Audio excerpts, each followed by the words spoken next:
live feed is actually going to be recorded and will stay on our Facebook page for those that are interested in listening to my short presentation regarding who I am as a candidate. It's just going to be a short introduction, and I'll also talk a little bit about certain things that I would like to share with you on my policy and overall agenda. So my name is Mina. I am a son of legal immigrants that have basically waited a good decade, almost 10 years before they were allowed to immigrate into the U.S. and before they were invited to come and be a part of the American fabric. So I've decided to run as a conservative mainly because I feel that it's important that we preserve certain common sense principles and values that is synonymous to any other sovereign country around the world. You know, for example, protecting our borders and citizens from those that might want to harm us without registering and announcing their intention when they enter the U.S. So I am pro, managing our borders efficiently and make sure that anyone that enters our country is vetted and can be located once they're in the country. We just don't want them to disappear out of nowhere once they're in the country and start creating havoc for our citizens. So I am also pro First Amendment. I love the freedom of religion, freedom of speech, freedom of press and assembly, and the right to petition. Matter of fact, one thing that kind of helped me decide to run as a conservative candidate is that this young guy by the name of Charlie Kirk, who was simply sharing his overall position, and he loves his country, he loves his family, and wants to share his conservative values. And then he was assassinated for simply sharing those sentiments and value system that he holds dear to his heart. Once we lose our freedom of speech in our country, that's a great way to start a revolution, because tyranny and dictatorship, and communism, what is Sue? I would know. I used to live in a part of the world working for the U.S. Embassy as a Peace Corps volunteer in a part of the world that came out of communism. And freedom of speech was one of those things that they made sure was not available to regular citizens.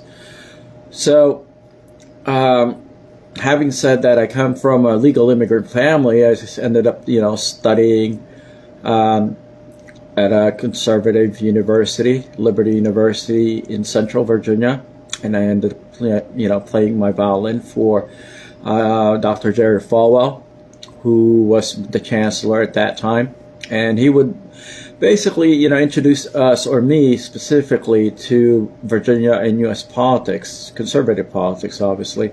I had no intention to be a politician at that time. My passion is more in economic development, capacity building, institutional development, and creating jobs for Virginians. Hence, I was picked up by the VEDP under the Governor's Office, the Virginia Economic Development Partnership, when I was leading the International Business Council at my university. And basically, they brought me under their wing and taught me how to help support Virginia-based companies to expand overseas, export, and target new markets where they can start their operations in, as well as attract investment from overseas to come to the state of Virginia. So I started early on in my career, even before I graduated from college, to get involved in economic development for the state of Virginia. Okay. While I was there, obviously, I got exposed to all sorts of politicians within the Conservative Party, mainly the Republican Party. I got to listen to them give their speech. I wouldn't call myself an ultra conservative. I tend to be moderate in certain positions, especially nowadays in the year 2026.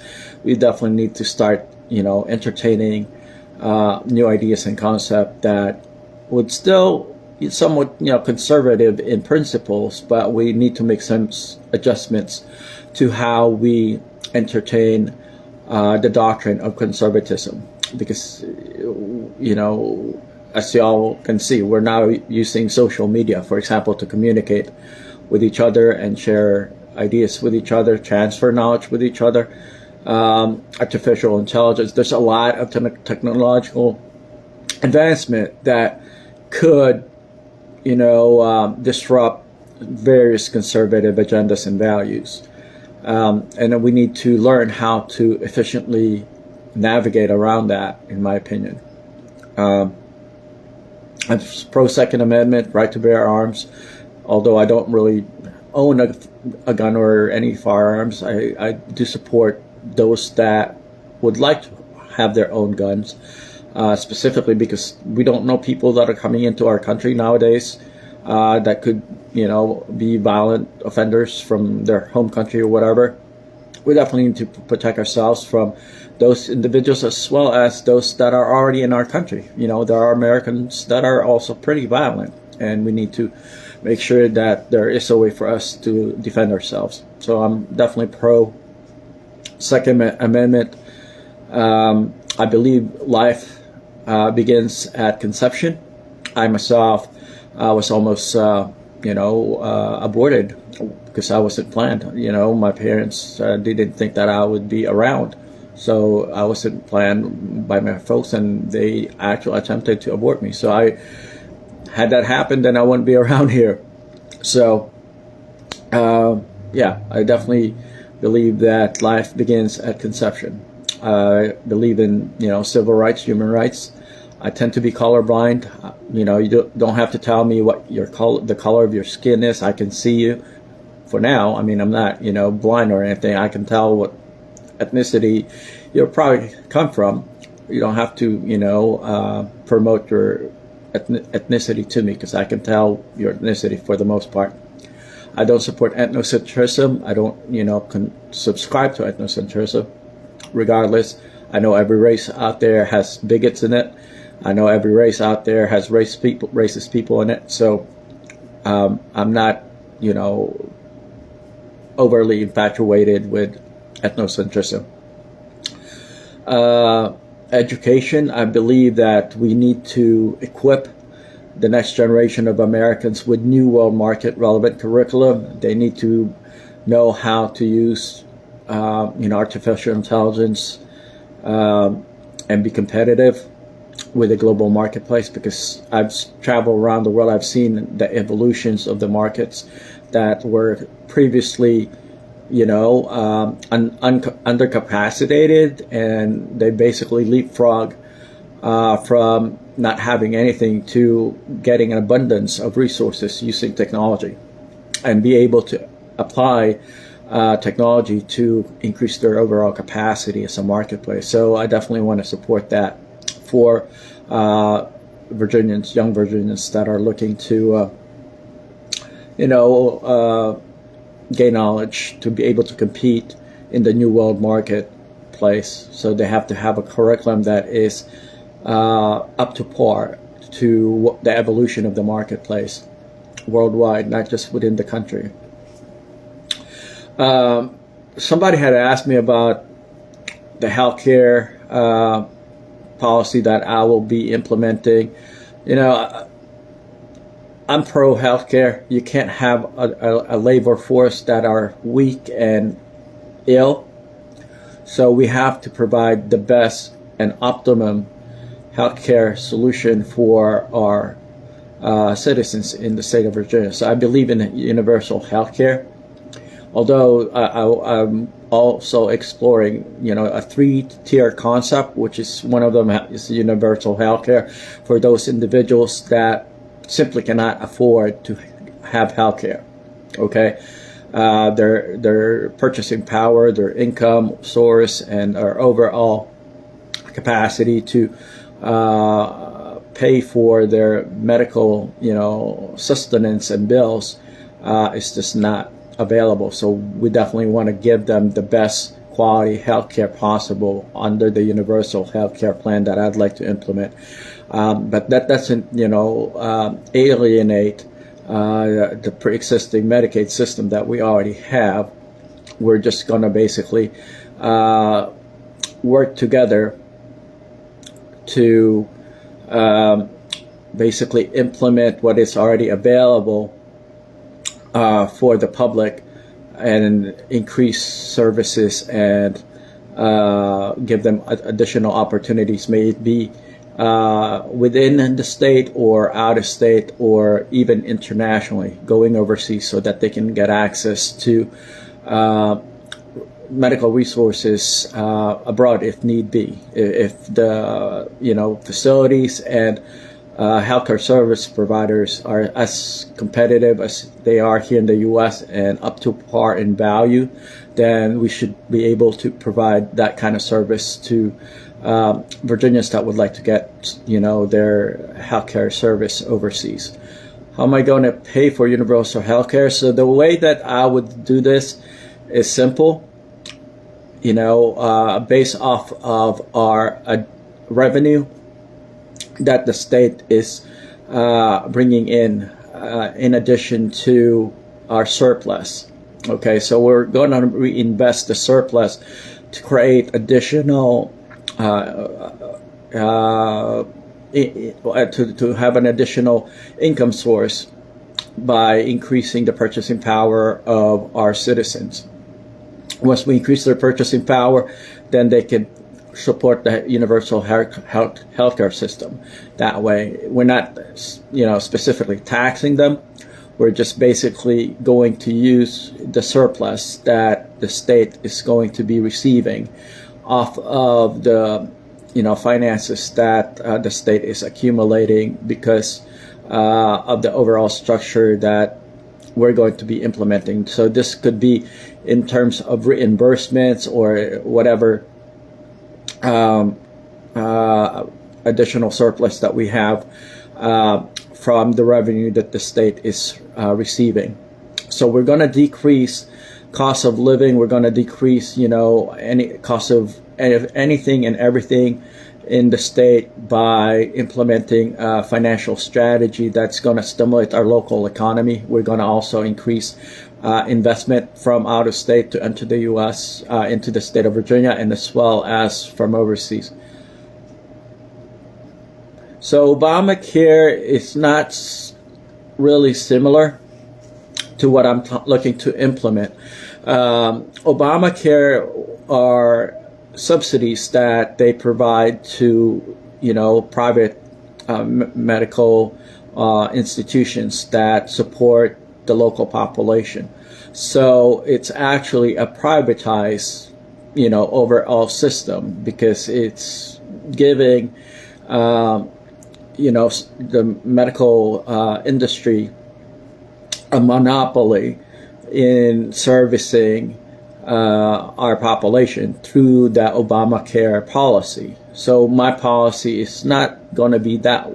It's not going to be derived from the monopoly system that was created by the Obamacare, strategy. My policy is going to be a finance and economic development stimulus program that will basically replenish itself. We don't have to keep putting money into it. It'll just basically grow on its own based off of the revenue that we input as citizens of the Commonwealth.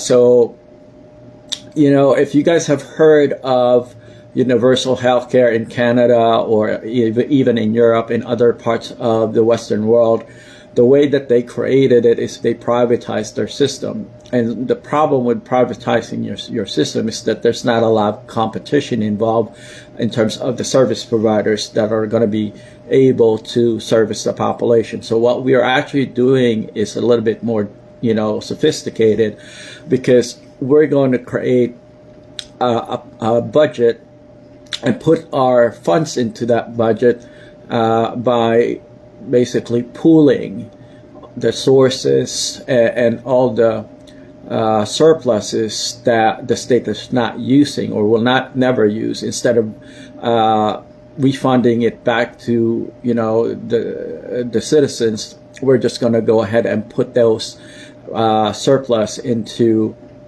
like a mutual fund type of system, where you put your funds into it and then it'll grow on its own, and you deduct whatever it is that you pull out from that fund. So the revenue from where with healthcare workers have unions negotiating with the state. So yeah, so that's a privatized system. What we want to do is a financial strategy, and we're going to use economic stimulus. So when you have unions, it basically gives you a one-tier system, and that's going to affect your options on where to get your care from and the services, and even your medicines. So we're going to create a financial structure more than a monopoly in the industry, because when you have a monopoly, then you're stuck to use those whatever it is that they offer you. You don't have a lot of options. So what we're going to do is we're going to create options for healthcare, especially for those that simply cannot afford certain care within the state that can be available out of state or even overseas. So we're going to definitely look into that, and it's all going to be a financial structure. It's not going to be based out of taxation. So we're going to operate a little bit different compared to a system that is monopolized. And that's the reason why many politicians are being lobbied by healthcare service providers throughout the country, because they want to monopolize their system. It's not going to be the case for us. We're going to create a structure that is going to be replenishing itself via interest or via assets that are actually growing in value within the state. So for example, if you're a carpenter and you charge $10 per hour, and out of that $10 you give a contribution to the state of $1, okay, and that $1 the state will reinvest into a portfolio, an asset portfolio, and eventually that $1 is going to grow to $2. It's going to expand to $3, $4, $5 with the life of the fund. So it's going to be a financial system rather than just having the $1 pay for your medical bills, and when it's consumed, it's gone. So what we're going to do is it's going to be more of a financial asset structure. And so what we're going to build up is the assets of the medical system within the Commonwealth. And that could come in the form of federal funds and also state funds.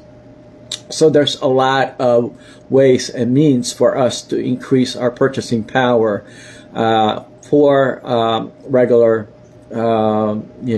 citizens that simply cannot afford quality health care. We want for them to have the very best in the country, and we're gonna, provide that quality service to them using financial structure and strategies in finance. It's not. I mean, most bank systems operate this way.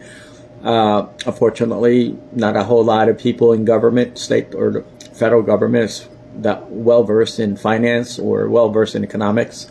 so they don't really know how to, kind of use certain assets that can be an interest-bearing asset or a dividend-yielding asset to support the market economy.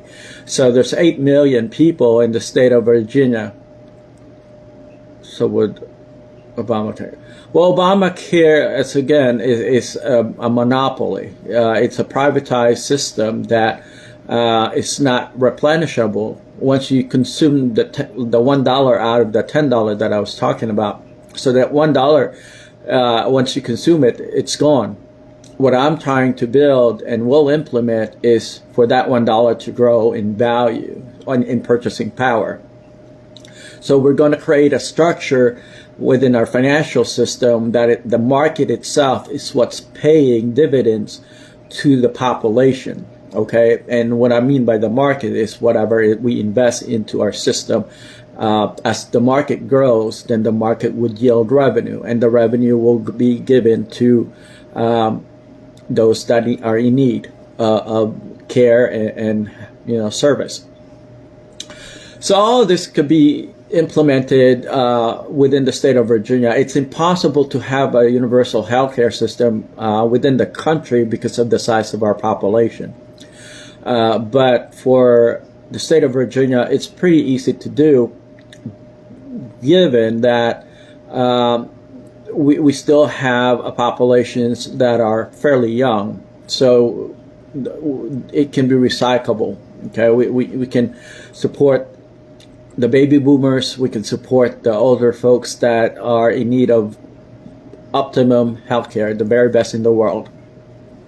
So my mom and my mom's side of the family are all in the healthcare industry, and when I talk to them, they tell me what are needed and what's not being utilized for to the best of our system. The Senate does not control Virginia. So yes and no, in a way that the Senate can introduce certain policies that can be federalized, and that in itself could affect Virginia in many ways. And on top of that, the Senate can also work with the General Assembly to implement certain strategies that they might not have thought about before. So we're basically going to be piggybacking off of each other. So that's how we're going to do things. So in terms of state controlled by the General Assembly, so the General Assembly is a separate entity within the local local government system. So that's something that we're gonna have to introduce in conjunction with whatever their overall agenda is and their strategy. So that has to be proposed if it were to be coming down from the federal government. So the federal government has to provide some sort of options and solutions, and also ways to allocate federal funds into a state. So we're definitely going to have to support, whatever it is that the state, the General Assembly is trying to implement, but they don't have a lot of funds. So the the Senate will be able to create a policy in which they can grow their overall purchasing power from the federal government funds into a state fund. So there's a lot of ways that we can introduce, healthcare service and subsidize that via our asset as a market, because we are our market. The state is a market. So when we create an asset that we can control and we can increase or decrease it in value, that stimulates the local economy and it gives us additional funds. So our strategy is more economic and finance rather than just spend and not have anything in return and not be able to reproduce those assets. So as a senator, you are going to admit it into all states. We're going to introduce this definitely to whoever wants to implement it into their state. We don't necessarily have to, get everybody to participate. But our strategy is going to be, usable in any state if they choose to use it. But my priority is to support Virginia. So I'm going to focus on making Virginia wealthy and increase its purchasing power. Once I increase Virginia's purchasing power and the local people have additional funds and the market is growing and it's stimulated regularly, then all of this is not going to be too hard to do. That's why I support, market development in my position as a Senate candidate, because I want to make sure that our priority is to increase our purchasing power, because throughout the years, Mark Warner has increased his purchasing power, hence he's got a gigantic wallet, but most Virginians hasn't really got any benefits from, his service or his overall reign over the Commonwealth in the three terms that he's been in office. So his purchasing power has increased, and most Virginians' purchasing power hasn't increased much or hasn't even moved, at all. So that's why I think I'm the best candidate compared to the other four other candidates, as well as the Democrat candidates in the primary, because I'm the one that has had ample experience in market development, capacity building throughout the world, especially in emerging and frontier markets of Central and Eastern Europe. So I'm going to definitely bring all my expertise into the state of Virginia, and that alone is enough to increase the purchasing power of our population. I'm not just saying this because, it's in my wheelhouse. I'm saying this because I've actually done it and I've seen it happen. So, right, yeah, exactly. So Warner has 20 million and all I've got is a smile and a hope to, convince the population that I'm the best candidate. Because after all, I did work under his governorship when he was the governor, and we were the go-to people that would help stimulate the Virginia economy, the market economy. So Mark Warner doesn't have a lot of expertise compared to what I bring to the table. He just happened to have a lot of millions, but I believe once the public hears my name and knows my background and finds out how I plan to do all these things, then I think that's going to be enough for them to make a decision to want to have me support them. So, brains. Well, yeah, I've also written about my concepts, right? So I develop a concept that is now being utilized worldwide, the utilization of the social media platform in economic development. It's called Face Economics. So, I mean, I'm not just shooting from the hip. All I'm talking about right now are proven and tested strategies that I've deployed throughout my career. So I can definitely win this election if the public finds out about who I am and, figure out that they need somebody that can operate in the year 2026 versus somebody that was operating in the year 1946, which Mark Warner is doing. He's building up his wealth and forgetting about the typical Virginian. Yeah, so Face Economics is the utilization of the social media platform in economic development. Our strategy is to utilize new world market tools like the social media platform, artificial intelligence, Internet of Things, blockchain technology, the smart city concept, everything that is new that has never been utilized before ever in human history. So think about this. When blockchain was first shared with the public, people thought blockchain was, what you use on your bicycle, the chain that goes around to spin your wheel. But today, blockchain is a totally different concept in technology. When back then, when people say, okay, look up in the sky, you'll see a cloud. Today, when you refer to a cloud, people are actually talking about data management and saving your data in a cloud system online. So artificial intelligence back then was what people would think as, a concept that people didn't really get to see. It's just artificial. But today, artificial intelligence exists in every medium possible that uses computerized technology. So the world has changed, and we need to make sure that we're ready for that change, because as many people around the world have come to realize is that they gotten left behind. And because they gotten left behind, their capacity and their overall competitive, position had dwindled, or even, was extinguished. It just disappeared because they did not pay attention to the evolution of the marketplace in the fourth industrial revolution. So all of this that I'm talking about is a subject matter expertise that none of my competitions have, because it's not within their wheelhouse.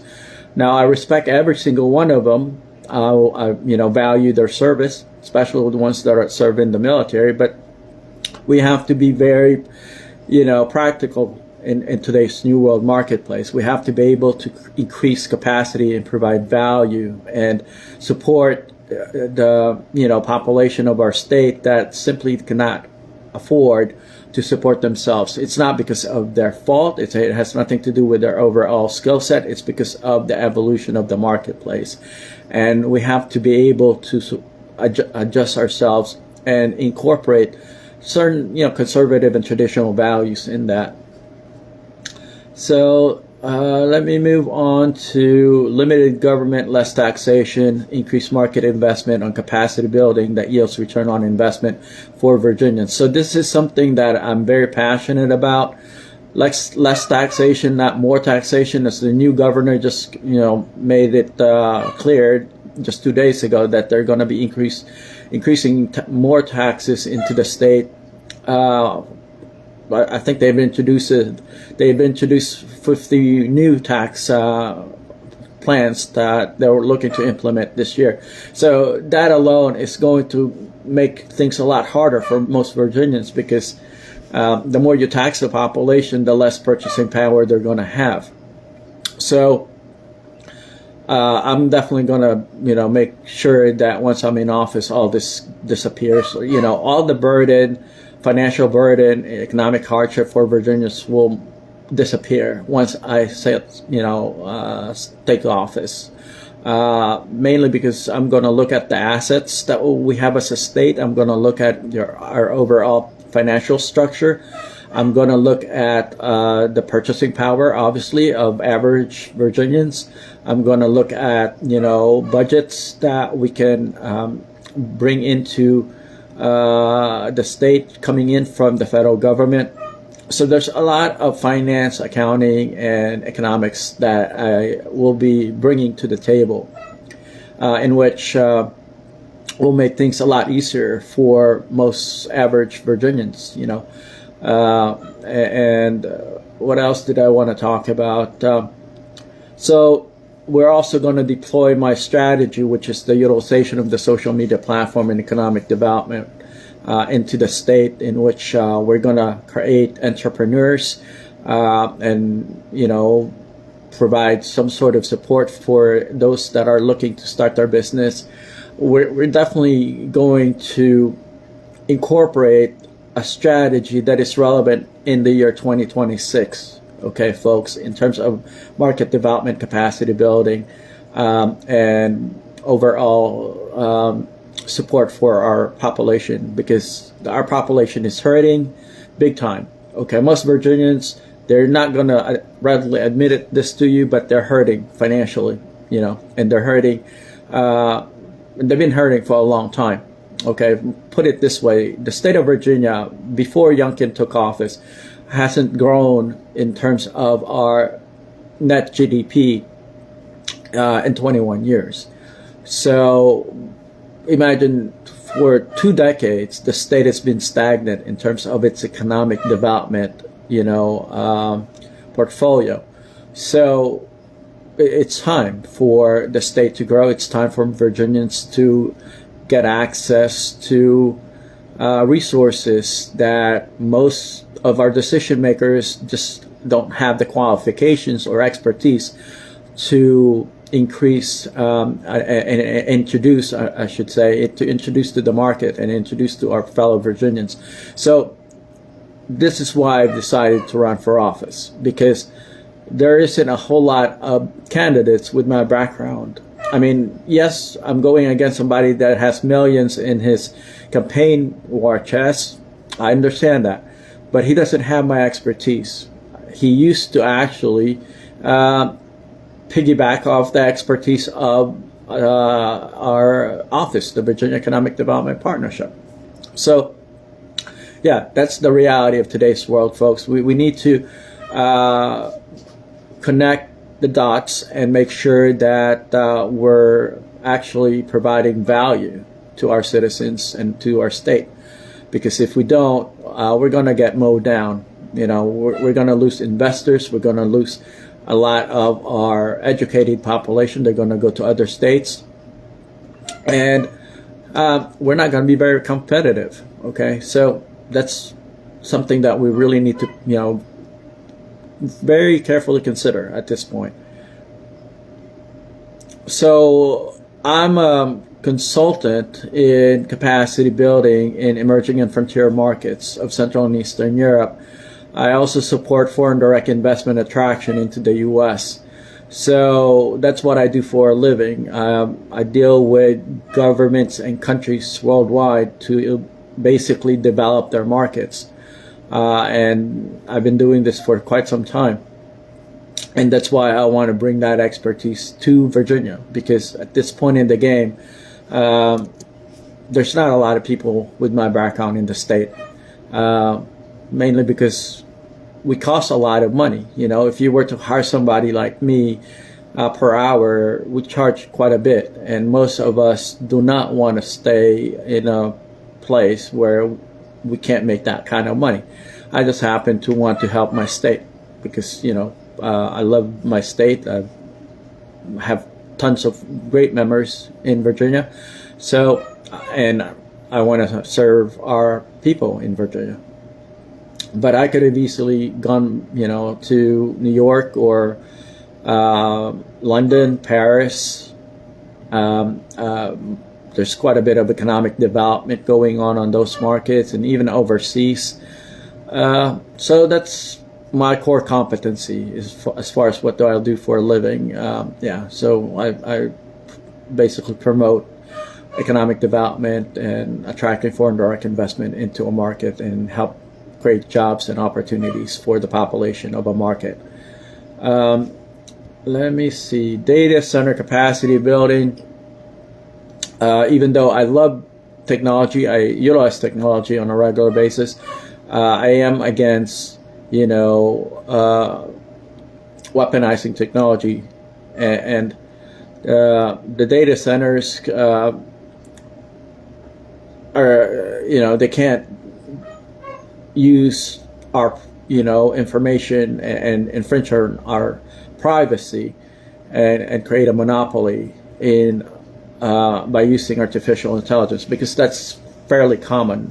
Our AI can now create an algorithm in which the market can be monopolized, and that's something that I'm worried about. With these data centers, it's good that we're having data centers, but I need to, warn the public on certain dangers that data centers can impose. It's not just about environmental issues. It's not just about, the locations. The overall work and, the necessity to have data centers within a state needs to be looked into further. I don't know to what extent these data centers are going to be infringing on our rights as citizens. because they can easily, create a system in which they can put our data into a tube in which all our very information as an individual is in that tube, and that tube is going to be used to basically destroy a person or silence a person. So there's a lot of crazy things that could happen with these data centers, and I'm somewhat paying attention to it. But right now, because data centers cannot be regulated to the point that it's not able to efficiently do what it's supposed to be doing, which is artificial intelligence, data wrangling, then we need to definitely consider the pros and cons of having data centers and how those data centers are going to be operating and who's going to be supervising those data centers. So yeah, that's my overall position within the data centers, because sometimes there are privacy issues that most consumers don't have access to what's being taken from them. Okay, because once you get online, a lot of your information is being saved within that environment that you're using online. So because there's cache systems and all sorts of data wrangling that these companies are able to take from consumers and use that as a marketing platform or some sort of consumer platform.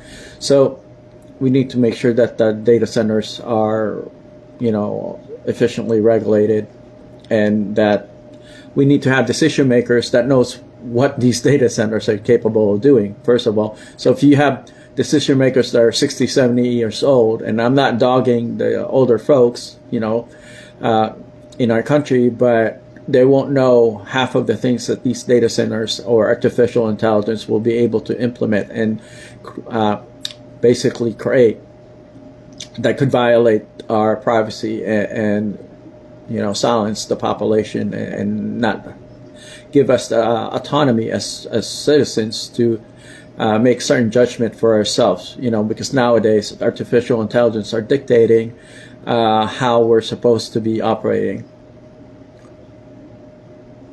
About the debt, so that's a really good question. I'm glad that you brought that up. The reason why we're in debt is because we are not efficient enough to service the debt. So we need to figure out a way to service it so that we can reduce the debt. And I think mode or dodgy Elon Musk's department created a system to reduce our debt using artificial intelligence, which they managed to actually do. I mean, I don't think it's at 38 trillion nowadays. I think it's less than that. But all that is basically,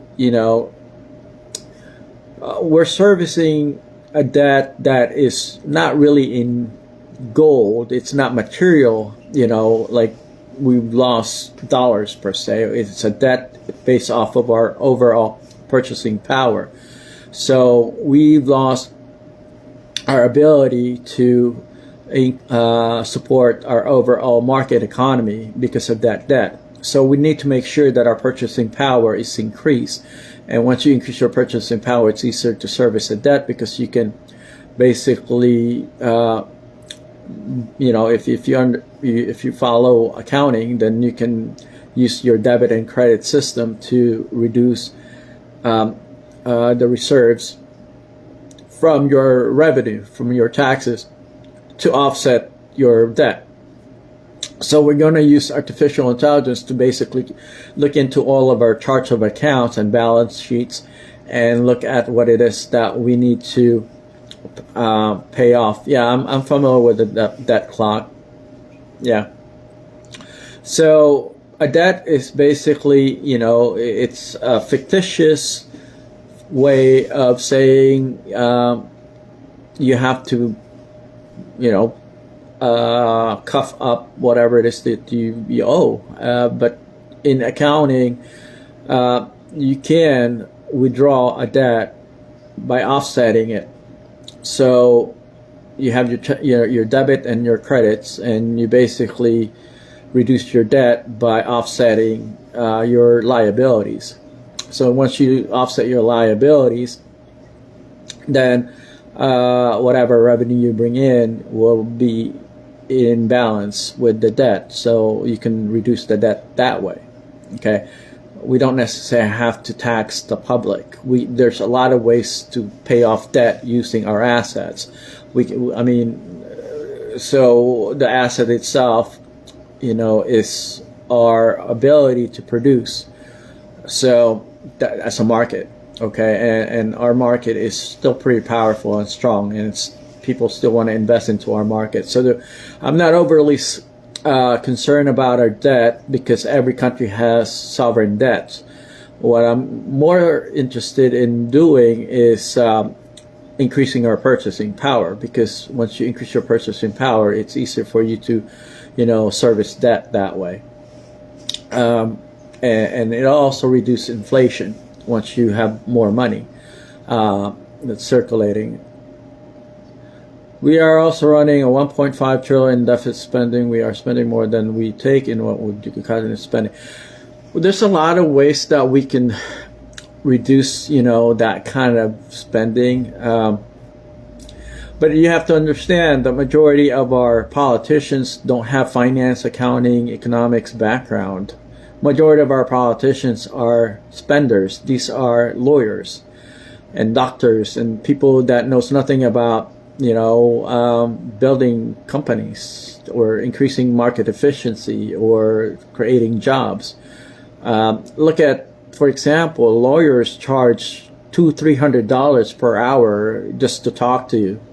How would you even,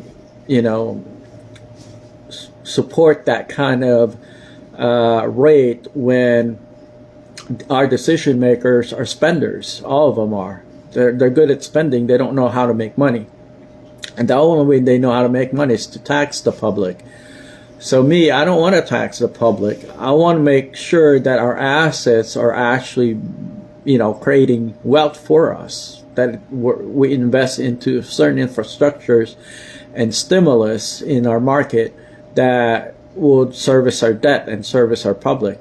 Okay, again, you have to have people that have finance, accounting, economics background, business management background, maybe, to implement these kinds of strategies. Because once you have decision makers that tend to spend the most and they don't know how to regain that money back other than taxing the public, then that's what they're going to do, is tax the public. Public safety. So I'm against violent offenders being released to the general population without regular supervision from law enforcement officers. I don't want, some crazy pervert out there to be hanging out near, schools or playgrounds of children. I don't want violent sex offenders going to, places where vulnerable people tend to go and, exercise and hang out. So violent offenders needs to be supervised regularly. Okay, that's just something that I'm very adamant about. I definitely want violent offenders to report to law enforcement at least, every other week. Make sure that they're not getting involved with the same crowd that they got involved in, or the same violent tendencies that they were in before they got incarcerated. So all these violent offenders needs to be monitored and supervised regularly. I'm pro managing political extremists and hate speech, and the eradication of the marginalization of at all levels of society. So anyone that will basically mistreat others, then they need to be managed and they need to be, reprimanded if they were to do that with other people. Depositing, oh yeah, so a college student asked me about helping college students out if they're full-time students. So what I'm proposing is depositing monthly spending stipends for college students attending private and state colleges that are enrolled full-time, and I would call it Invest in Virginia incentives. I think we definitely need to help our college students while they're in school.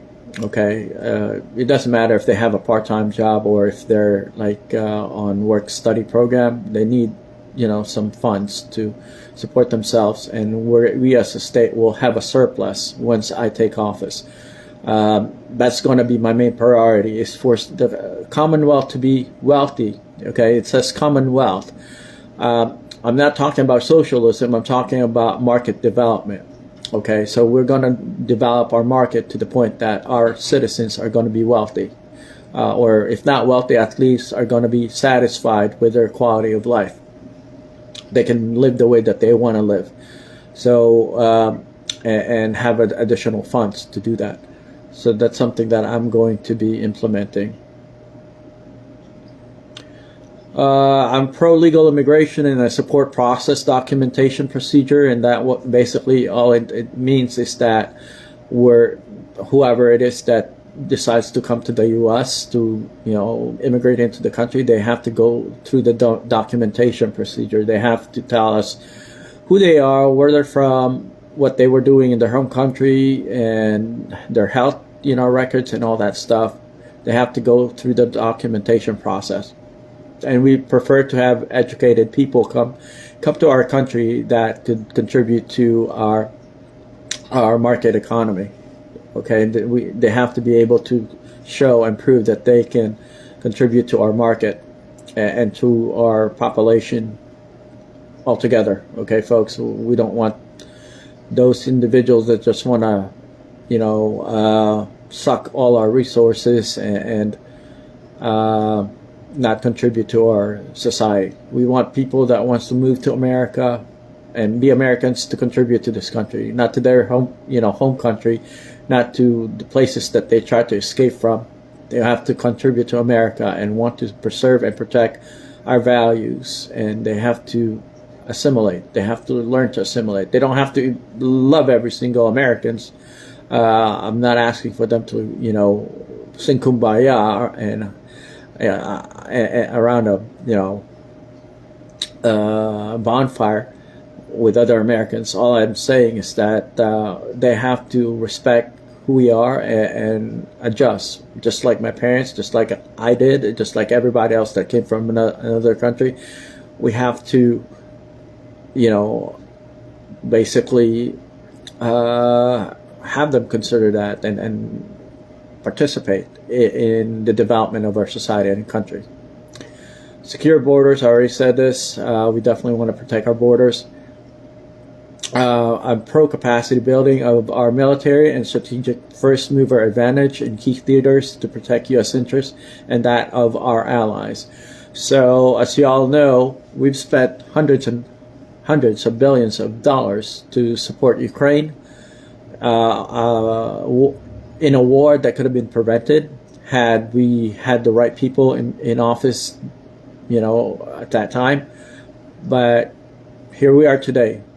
Many of our citizens in our country, in America, needs help, and they don't have access to it because a lot of our politicians agreed to sending hundreds of millions, billions, I should say, hundreds of billions of dollars to foreign countries that have no interest in repaying us or don't even like us. So as a country and as people. So let's keep the money in America. And should we help other countries, let's make sure that those countries deserve our assistance. Okay, folks? All right, I think that covers everything that I wanted to talk about. Diane, thank you so much for listening in and participating on this virtual town hall event. I'm going to try to do as many of these as possible. given that the current situation with the weather and all these crazy things happening throughout the state because of the disruptions in the energy. People are without power in some parts of the state. We're going to try to do more of these virtual town hall to get the public to know about me and understand my position. I was live streaming on our YouTube channel earlier while I was recruiting some signatures. So we definitely need more help in recruiting signatures. We need help from volunteers. We need help with, we need help with fundraising, because I have to travel and go speak at events and all that stuff. So please consider sharing our platform with your family and friends. Hopefully we can get more support from them and additional volunteers to help us. Yeah, I agree. We're gonna have to give like weeks in advance notice. I actually have been trying to do this event last January, just it wasn't kind of jiving with everybody else's time. So what I'm going to do this time around in the month of February is schedule all the virtual town halls on a Saturday around about this time, late 7 o'clock, early 8 o'clock maybe, and hopefully people will be done with dinner by then and they can participate. But yeah, so I will definitely take your advice and give notice well in advance so that people can participate. With this said, thank you, Diane, for joining me. I will save and record this town hall meeting for those that are going to be coming in later today or tomorrow. They can just visit our Facebook page and they can listen into this conversation. All right, Diane, take care, and please send my regards to your husband. Hope he's feeling better. Take care. Bye-bye.